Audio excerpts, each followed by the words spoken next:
Salam sejahtera dalam kasih Tuhan. Senang sekali kita bisa berjumpa kembali. Saya Pendeta Lukas Eko Sukoco dari Padepokan Diakonia Mitra Kinasih GKJ Purworejo. Saudara, pada saat ini kita akan membahas satu tema yang menarik, yaitu hidup oleh roh. Hidup oleh roh berdasarkan kesaksian Roma 8 ayat 1 sampai dengan 11. Kita akan bersama-sama membaca kesaksian Roma 8 ayat 1 sampai dengan 11 yang demikian sabda Tuhan.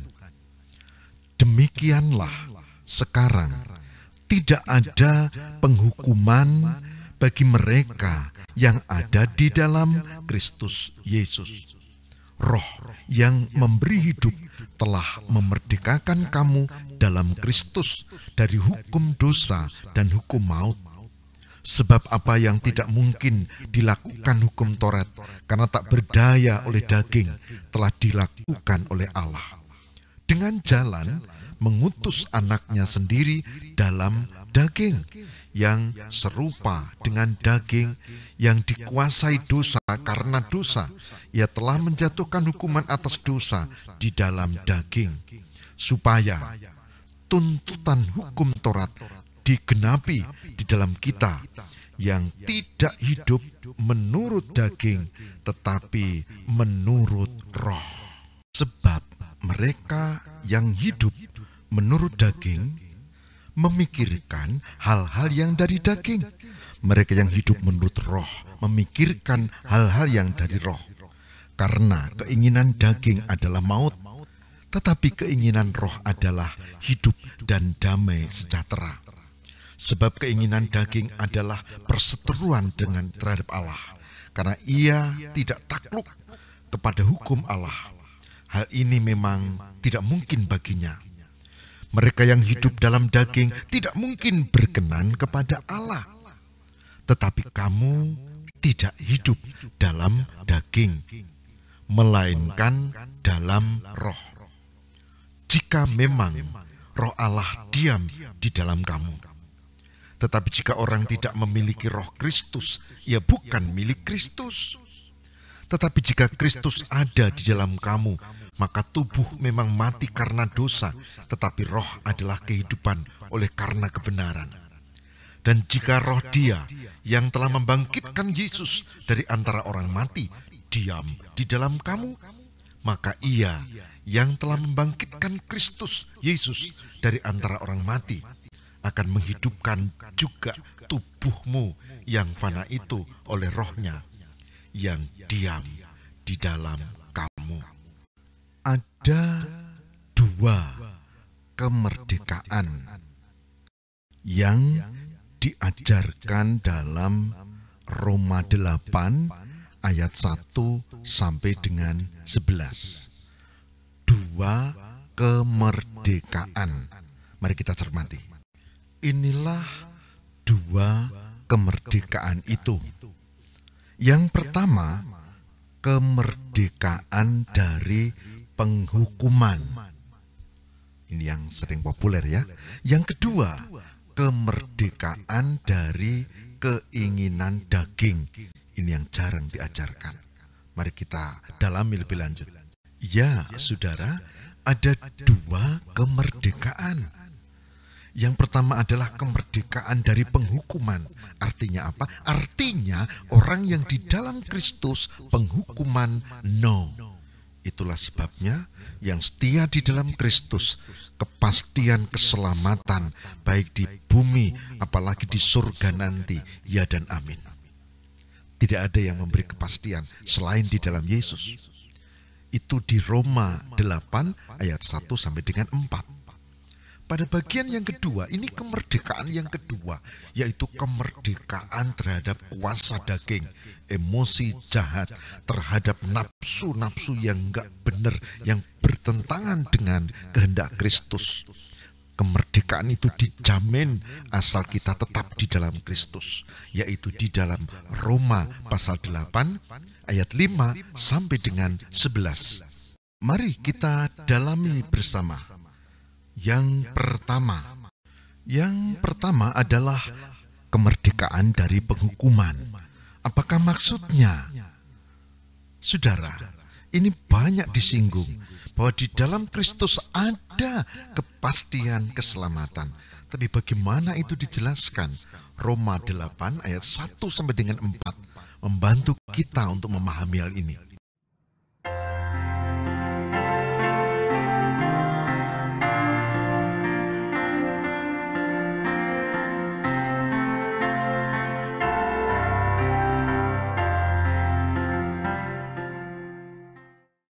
Saudaraku yang terkasih di dalam Tuhan dimanapun berada dan bisa memantau untuk acara ini di YouTube channel Lukas Eko Sukoco. Sebelum membahas pada Roma 8 ayat 1 sampai 4 saudara, maka kita harus melihat beberapa catatan penting ini. Nah, pertama, semua manusia telah berbuat dosa. Roma 3 ayat 23. Jadi jangan ada yang mengatakan bahwa kita ini orang baik, kita ini orang suci, kita ini orang yang bagus. Semua orang telah berbuat dosa, termasuk nabi-nabi, ya, termasuk rasul-rasul. Itu semua orang-orang berdosa. Roma 3 ayat 23. Dan yang berikutnya perhatikan, dan upah dosa adalah maut, kematian, neraka, jahanam. Roma 6 ayat 23. Jadi semua orang kena ancaman itu. Lalu bagian ketiga dikatakan Ibrani 9 ayat 27, saudara, hukuman terhadap dosa itu adalah sesuatu yang pasti. Sesuatu yang pasti. Ini yang mengancam hidup manusia pada umumnya. Jadi, kalau kita tidak mencermati ini, kita tidak mungkin menyelamatkan diri kita sendiri. Ya, ajaran macam-macam, tapi saya beritahu bahwa tidak mungkin manusia menyelamatkan dirinya sendiri, apalagi dengan mengandalkan amal kebaikannya. Sebab apa? Sebab manusia itu berdosa, dosanya lebih gede ketimbang kebaikannya. Itu ditulis di Roma 3:23. Upahnya kematian, neraka, dan itu pasti. Ibrani 9 ayat 27. Begitulah Bapak Ibu dan saudara-saudara, semua manusia berdosa, semua manusia pasti akan menerima hukuman di neraka, dan itu sebuah kepastian.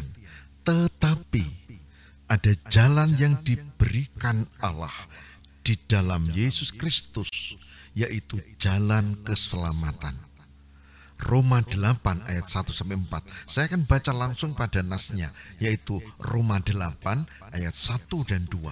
Dikatakan apa? Demikian sabdanya. Demikianlah sekarang tidak ada penghukuman bagi mereka yang ada di dalam Kristus Yesus. Roh yang memberi hidup telah memerdekakan kamu dalam Kristus dari hukum dosa dan hukum maut. Roma 8, 1 dan 2. Saudara boleh belajar dari banyak kitab, saudara boleh belajar dari banyak agama, tapi saudara akan menemukan satu poin, bahwa kemerdekaan yang menyelamatkan itu hanya ada di dalam Kristus, tidak di yang lain. Inilah bagian yang pertama, bahwa ada kepastian kemerdekaan dari penghukuman bagi yang ada di dalam Kristus. Ada kepastian. Oleh sebab itu saudara lihat, kalau ada orang beriman yang dipanggil Tuhan, biasanya dituliskanlah RIP, Rest in Peace. Ya, istirahat di kedamaian. Lalu dalam bahasa Jawa RIP, Rahayu ing Palerman. Karena apa?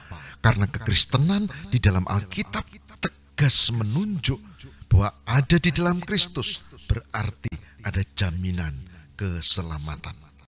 kita memasuki bagian yang kedua. Bagian yang kedua yang sangat penting. Saudaraku yang terkasih di dalam Tuhan, kita masuk pada bagian kedua. Bagian kedua yang menjelaskan bahwa ternyata bagi orang yang di dalam Kristus itu tidak hanya nanti dia bebas dari neraka, tapi sekarang dia dijamin untuk bisa mengalahkan hal-hal yang bertentangan dengan kehidupan di dalam Kristus. Kita belajar tentang poin kedua ini.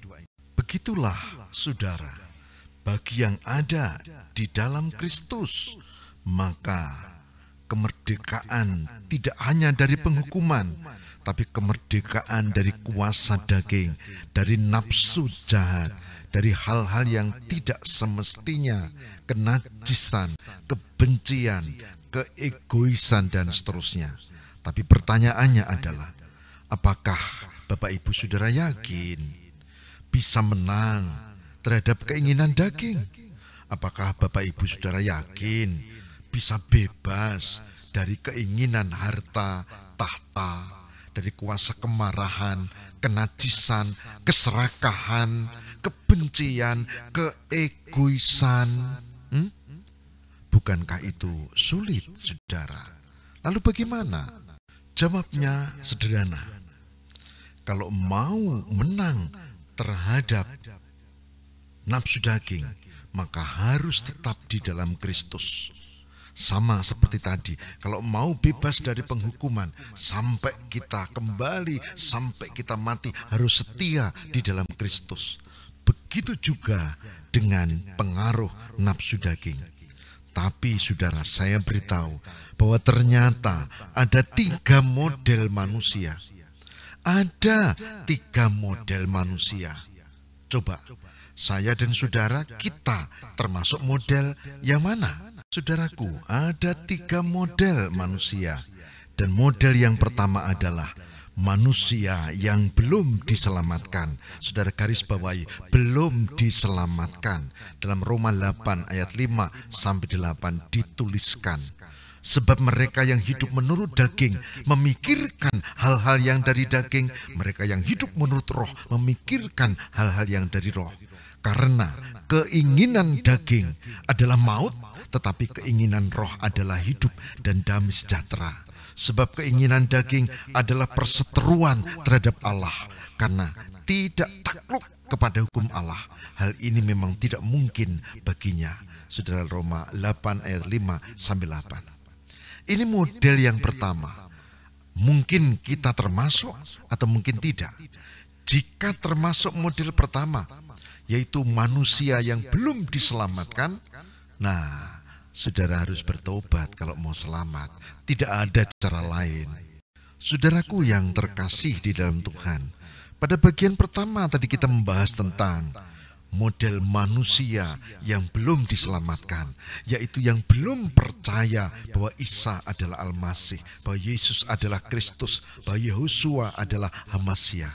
Belum diselamatkan, dan dia harus bertobat. Nah, model yang kedua beda. Model yang kedua adalah manusia yang sudah percaya dan manusia yang mengalami proses penyelamatan, proses diselamatkan, yaitu dalam Roma 8 ayat 8 dan 9. Dikatakan apa? Begini sabdanya, mereka yang hidup dalam daging tidak mungkin berkenan kepada Allah. Tetapi kamu tidak hidup dalam daging, melainkan dalam roh. Jika memang roh Allah diam di dalam kamu. Tapi jika orang tidak memiliki roh Kristus, ia bukan milik Kristus. Roma 8 dan 9. Saudaraku yang terkasih di dalam Tuhan, pada model manusia yang proses diselamatkan ini, dia sedang berjalan lurus. Kemudian ada jalan simpang. Apakah dia akan lurus terus ataukah dia berbelok ke kanan atau ke kiri? Dan kalau dia berbelok, maka keselamatan itu akan hilang. Tapi kalau dia lurus di dalam Kristus, maka dia menjadi yang diselamatkan. Maka disebut, jika memang roh Allah di dalam kamu, ya, Jika orang tidak memiliki roh Kristus, ya bukan milik Kristus. Maka dikatakan hidup di dalam roh itu adalah proses yang sekarang sedang kita hadapi. Mungkin saya dan saudara masuk pada model yang kedua ini. Maka kita harus lebih dewasa di dalam iman supaya tidak kehilangan keselamatan. Bapak, Ibu, dan saudara-saudara yang terkasih di dalam Tuhan. Pada model yang ketiga, yaitu model manusia yang sudah diselamatkan. Dia sudah hidup baru, dia yakin dia tidak hanya bisa untuk setia dan menerima mahkota keselamatan, yaitu bebas dari penghukuman. Tapi selama di dunia, dia juga berusaha dengan penuh kesadaran untuk proses makin dewasa, sehingga dia juga merdeka bebas dari nafsu jahat. Saudara, model manusia yang ketiga ditulis oleh Roma 8 ayat 10 dan 11. Yang demikian sabdanya, tetapi jika Kristus ada di dalam kamu, maka tubuh memang mati karena dosa, tetapi roh adalah kehidupan oleh karena kebenaran. Dan jika roh dia yang telah membangkitkan Yesus dari antara orang mati diam di dalam kamu, maka ia yang telah membangkitkan Kristus Yesus dari antara orang mati akan menghidupkan juga tubuhmu yang fana itu oleh rohnya yang diam di dalam kamu. Saudaraku yang terkasih, yang sudah diselamatkan, menerima janji kepastian keselamatan, pada saatnya tubuh kita akan mati. Kita akan mati, tetapi roh kita akan hidup dan kita akan tetap menerima kehidupan. Itulah sebabnya tadi di depan saya katakan, orang-orang yang beriman di dalam Kristus ketika dia meninggal dituliskanlah RIP, rest in peace, rahayu ing palerman. Karena apa? Kepastian keselamatan itu nyata, bukan semoga, bukan mugo-mugo, tapi ya dan amin, pasti di dalam Kristus selamat. Nah, saudara, hari ini kita belajar hiduplah oleh roh. Hidup oleh roh itu memiliki dua makna penting untuk kita cermati, saudara. Berdasarkan Roma 8 ayat 1 sampai dengan 11. Saudaraku yang terkasih di dalam Tuhan, kita memiliki karunia yang luar biasa, sih rahmat, kasih karunia Allah yang luar biasa, karena dipastikan kita merdeka dari penghukuman, kemerdekaan dari penghukuman, tapi di sisi lain kemerdekaan dari nafsu jahat, dari pengaruh kedagingan. Sayangnya saudara, ini tidak otomatis. Ini butuh kesungguhan dan perjuangan. Ini butuh kebersamaan kita untuk mencapai tujuan dan hidup di dalam Kristus. Saya tidak tahu dengan kehidupan saudara-saudara. Apakah saudara mau sungguh-sungguh hidup di dalam Kristus atau sekedar mengutamakan agama, ya agama Kristen misalnya. Saya beritahu, agama tidak menyelamatkan. Yang menyelamatkan adalah iman. Iman di dalam Kristus, dan iman itu dengan perbuatan. Mari saudara, meskipun ini tidak mudah, saya yakin dengan tuntunan Roh Kudus kita akan mampu untuk mempertahankan dua kemerdekaan ini. Kemerdekaan terhadap penghukuman dan kemerdekaan terhadap nafsu daging. Dan kalau ini terjadi, maka hidup dan kehidupan kita akan diberkati Tuhan. Selamat berjuang, Tuhan memberkati. Amin.